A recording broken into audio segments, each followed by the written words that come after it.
Ya, Dura baru saja meluncur ke ruang dengar Anda dari Daddy Yankee, baru saja mengantarkan kita ke menit ke berapa ini? 39 tinggalkan pukul 14 waktu Radio Kota Batik.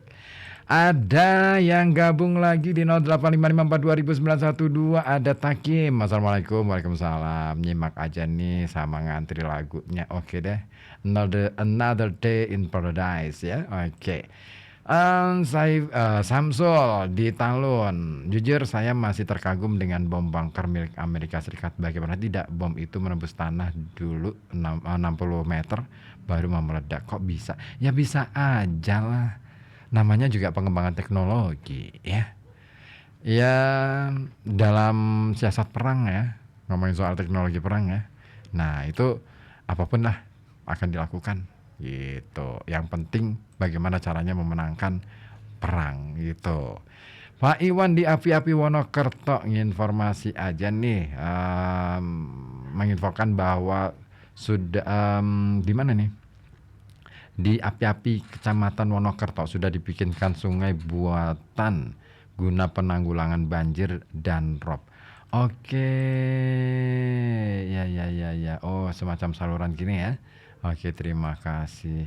Kok fotonya gelap sih? Bentar, apa kacamataku? Kacamataku ya. Eh, Terus jangan-jangan Mas Ozi itu agen rahasia, Mas. Ini yang siaran ribut bukan Ozi, ya. Samsul, ya. Agen rahasia. Wah, aku nggak tahu ya. I don't know. Tapi yang jelas ya, kalau kita ngomongin soal perang ya, kebayang nggak sih bahwa perang ini mungkinkah ya? Ini ngomongin soal andai saja sih ya. Kira-kira berandai-andai aja deh. Ini kalau Mas Ipung pasti nggak terima nih kalau kita bahas soal perang antara Iran dan Israel. Katanya, wah pusing gitu. Ya emang pusing kalau kita sudah ngomongin soal negara. Tetapi kita wajib tahu bahwa ya ini kondisi dunia sedang seperti ini. Nah yang paling penting adalah bagaimana kita menyikapi ini. Nah kemarin berapa malam yang lalu ya, 2 malam yang lalu saya dihubungi oleh salah seorang teman dan dia menyampaikan kegelisahannya kepada saya soal masalah perang ini. Andai ini kemudian meluas dampaknya dan pasti Indonesia yang menjadi negara yang paling terdampak. Wah, bagaimana tidak? Negara Indonesia ini adalah negara yang boleh dibilang sebagai negara tempat pasarnya semua produk dari berbagai negara, ya kan? Semua ada di sini nih. Nah, kalau kemudian perang ini meluas, maka negara-negara di sana ya, negara-negara Eropa, semua negara deh, negara-negara maju terutama ya. Ini mereka akan mengunci pintu dan mengunci jalur-jalur ekspor impor mereka. Dan mereka akhirnya akan mengamankan ya cadangan makanan mereka, cadangan minyak, cadangan gas, energi ya dan lain sebagainya. Nah, sementara kita tahu bahwa Indonesia ini untuk memenuhi kebutuhan pasokan gas, terus kemudian pasokan energi lah ya. Ini masih sebagian besar masih diimpor dari beberapa negara, minyak terutama dan gas ya. Terus lain lagi masalah cadangan makanan. Ya, kita boleh bilang bahwa oke, sawah kita masih luas kok. Tapi siapa yang nanam? Berapa orang yang masih nanam? Ya, terus kemudian kalau beras ini kan kadang-kadang kita masih impor juga kan, karena kan untuk menstabilkan harga ya kan. Nah, lalu gimana kalau misalkan ini terjadi gitu ya, pasokan beras kita akhirnya menipis. Loh, bukan tidak mungkin ya, tidak menutup kemungkinan dampaknya ini masih akan cukup panjang karena kayaknya nggak mau ada berhentinya nih. Iya, kita ingat ya, peristiwa Perang Dunia I ya, dan Perang Dunia Kedua, itu luar biasa efeknya, ya kan. Nah ini saya nggak tahu apakah prediksinya nanti akan memicu Perang Dunia Ketiga, I don't know. Tapi yang jelas saya sempat kemarin ya ngutip dari pernyataannya Einstein. Dia mengatakan bahwa saya tidak tahu senjata apa yang akan digunakan dalam Perang Dunia Ketiga, tetapi saya tahu pada saat Perang Dunia Keempat terjadi, maka senjata yang digunakan oleh negara-negara ini yang berperang adalah tongkat dan batu. Ah, saya terus kebayang, jangan-jangan kalau misalkan perang dunia ketiga ini terjadi, berarti mungkinkah ini perang yang ancur-ancuran? Semua teknologi akan dikerahkan dan pada saat itu semua teknologi akan hancur bersamaan dan kita kembali pada peradaban masa lampau. Nah, nah, tapi kembali ke ini, ke apa yang disampaikan oleh teman saya waktu itu telepon malam-malam jam berapa ya? Jam 1 malam, jam setengah 2. Dia ngajak ngobrol soal perang ini. Terus kemudian dia bilang gini, kira-kira gimana efeknya untuk kita yang ada di Indonesia ini, terutama apalagi di daerah pesisir ini. Wah, saya bilang, Pak, kita nggak perlu berpikir terlalu panjang ya, terlalu berat untuk memikirkan masalah perangnya. Tapi sebaiknya kita mulai siapkan apa-apa saja yang perlu dipersiapkan. Apa tuh? Ya, sektor pertanian itu perlu untuk kita lindungi dan perlu kita tingkatkan. Ya, karena kebutuhan pangan kita ya pada masa-masa krisis itu sangat besar. Dan bukan tidak mungkin pada saat krisis ini, pada saat krisis itu terjadi, misalnya krisis global ini terjadi, impactnya atau dampaknya kepada kita itu angka inflasi akan sangat tinggi, melonjak tinggi. Nah, dengan lonjakan angka inflasi ini, artinya gini loh, kalau inflasi tinggi berarti harga-harga semua kebutuhan ya itu melonjak tinggi. Bahkan sangat mungkin harga-harga atau barang-barang yang kita butuhkan dalam kebutuhan sehari-hari itu bisa jadi tidak bisa kita beli. Jadi artinya saya jadi teringat lagunya Iwan Fals. Kita nggak mampu membeli mimpi kita sendiri. Wah, ngeri kan? Nah, itu dia, makanya perlu yang namanya upaya untuk ketahanan pangan. Kenapa ketahanan pangan? Karena dalam kondisi krisis kita tidak tahu apa yang akan terjadi. Bisa jadi kemiskinan akan merata kemana-mana dan bisa juga ini akan memicu kriminalitas semakin tinggi. Dan ketika kriminalitas semakin tinggi, orang tidak lagi peduli siapa Anda, siapa saya, yang penting sikat dulu, gitu loh. Itu yang ngeri ya. Oke, saya sapa dulu yang sudah bergabung di 0855420912. Ada Pak Agus Soro ya. Selamat siang Pak Agus Soro. Assalamualaikum Mas Ribut. Waalaikumsalam. Semoga sehat-sehat saja. Karangjompo monitor cuaca cerah panas untuk cita-cita saya. Nggak pernah bercita-cita menjadi penjahit, tapi ternyata di hari tua bisa menjahit untuk menopang ekonomi juga. Nah, apakah teman-teman yang lain sama dengan saya seprofesi penjahit untuk cadangan bekerja di hari tua? Menurut Mas Ribut ada nggak cita-cita menjadi penjahit mantenuan? Kayaknya jarang ya. Sama anak-anak sekarang juga nggak ada tuh ya. Dari dulu ya nggak ada yang bercita-cita pengen jadi petani. Padahal hari ini kita sangat membutuhkannya. Kenapa? Indonesia ya, seluruh Indonesia ya, petani itu ya, keberadaan petani hanya 1%. Itu pun yang masih ada itu sudah umurnya tergolong berusia lanjut. Nah, yang muda-muda ini baru akan tumbuh. Ada beberapa kelompok-kelompok ya, petani milenial. Nah, yang ini harapannya ini bisa menopang kebutuhan pertanian, sektor pertanian. Oke, kata Takim dari Ambok Kembang, impor beras bukan sekadar menstabilkan harga, tapi biar tengkulak membeli gabah dari petani juga lebih murah. Gitu ya. Iya, iya, salah satu yang menjadi persoalan dalam dunia pertanian adalah itu, ya. Permainan bisnisnya ngeri ya. Aduh, Takim, mancing-mancing aja nih. Kalau di sini aku, ntar deh. Oke, Zanal di Banyurip ya. Assalamualaikum, waalaikumsalam. Siang, ya, siang nih yang panas. Lagunya dong. You're Gone by Miguel, apa ini? Meginil. Oh ya, oke deh. Takim ketawa aja tuh. Iya. Nah, ini ngomongin soal profesi ya, balik lagi ke masalah profesi. Orang seringkali memandang bahwa pekerjaan, katakan misalkan sebagai petani, penjahit ataupun apapun itu ya, seolah-olah nggak penting gitu ya. Padahal penting loh. Coba deh nggak ada penjahit, ya kan? Kita nggak mungkin bisa pakai baju.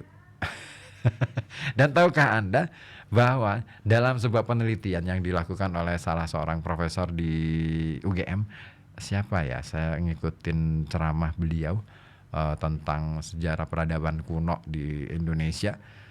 Itu beliau mengatakan bahwa ternyata keterampilan membuat baju ya, yang dulu nggak ada mesin jahit ya. Jadi pakai jarum gitu ya, jarum tangan itu sudah dikenal sejak ratusan tahun yang lalu, berapa ratus tahun sebelum Masehi pokoknya. Nah itu sudah dikenal di Nusantara ini. Nah bahan-bahannya diambil dari serat-serat alami gitu ya. Sekira 2.500 tahun yang lalu sepertinya, kalau tidak salah. Dari saya coba nanti cek lagi deh apa penjelasan beliau.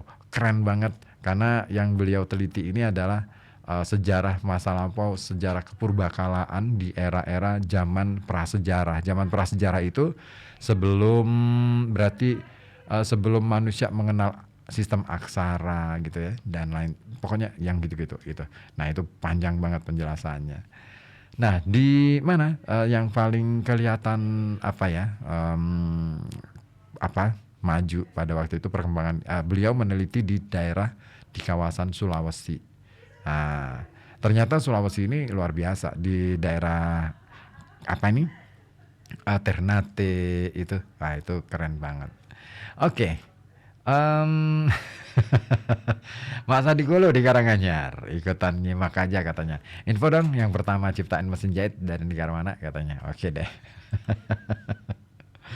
Nah, Zainal di Banyurip ya, Mas. Kita sudah diperangi budaya kulon kali dan kayaknya kita udah keteter nggak bisa bendung. Nah, kenapa kita nggak bisa bendung? Nah, itu dia. Sebenarnya kenapa kita menjadi lupa pada peradaban kita sendiri? Why? Kenapa? Karena kita lupa untuk menyelamatkan catatan-catatan kita sendiri. Naskah-naskah kuno kita kebanyakan dibawa Belanda waktu itu dan dipelajari oleh mereka. Bahkan disebar ke negara-negara Eropa untuk dipelajari sampai akhirnya banyak ya. Kalau kita mau jujur ya, saya sempat mencoba menyingkap beberapa bagian dalam teori-teori barat. Itu sebenarnya agaknya ya banyak yang kemudian itu hasil kajian dari naskah-naskah kuno kita. Iya. Iya, hipotesisnya seperti itu, gitu ya. Nah, gitu. Ini jadi ini ya. Ini jadi kayak kuliah gitu sih. Aduh. Untuk pertanyaannya adikku, ini Pak Agus Soro nih, kayaknya menarik nih untuk apa ya? Kita bincangkan juga nih. Apakah teman-teman yang lain ya sama dengan saya seprofesi penjahit untuk cadangan bekerja di hari tua? Menurut Anda ada nggak cita-cita menjadi penjahit untuk masyarakat? Nah, kayaknya jarang ya, nggak ada ya. Jangankan penjahit, pembatik aja deh, tukang batik misalnya. Nggak ada yang mau jadi cita-citanya tukang batik. Adanya pengennya jadi juragan batik. Ya nggak sih? Oke deh. Tadi ada yang minta apa lagunya Avenged Sevenfold ya, Chapter 4. Nah, siapa tadi? Saya mau hadirkan, tapi saya mau tahu dulu. Oh, ini dari Samsul ya, Samsul Arifin. Lagi Mambo Kembang masih ngetik Zainal di Banyurip. Mas, kenapa naskah-naskah kuno dan benda-benda warisan kita banyak di negeri asing? Loh, kan Belanda waktu itu banyak mengangkut naskah-naskah kuno kita, benda-benda warisan kita gitu. Disimpan di perpustakaan sana. Nggak cuman, dan itulah cerdasnya mereka. Mereka tahu bahwa catatan apapun itu bentuknya, itu penting, barang penting kita nganggep catatan itu nggak penting. Ya nggak sih? Apalagi kalau catatan itu ya, yang ada nominalnya. Catatan utang sama tetangga, utang sama temen gitu kan. Padahal itu penting. Itu bisa menjadi rekam jejak kita tentang kondisi ekonomi kita yang sesungguhnya. Kalau kita mau belajar, oh ternyata saya pernah berutang sama Pak Agus Soro misalnya sekian juta. Wah ini saya harus, oh berarti ini masa-masa saya terjerembab ini ekonomi saya. Nah saya lambat laun bisa sedikit nyicil dan akhirnya lunas ke Pak Agus Soro misalnya. Nah terus kemudian, nah itu penting banget sebenarnya hal-hal yang seperti itu. Tapi kita kadang-kala nggak mau ya. Oke, Pak Agus Soro dapat respon nih dari Takim di Ambo Kembang. Kalau aku sih tidak Pak Agus, malah aku berpikir tidak jadi penjahit sebelum umur 40. Pengen setelah umur 40 tahun, pengen punya usaha sembako sendiri. Keren. Tapi udah merintis nih Takim ya. Merintis bikin toko. Ada Trengginas Anggayo Aji di Batang ya. Selamat siang Mas Ribut. Eng di Batang. Kerja adalah cinta yang mengejawantah. Wih, mantap nih.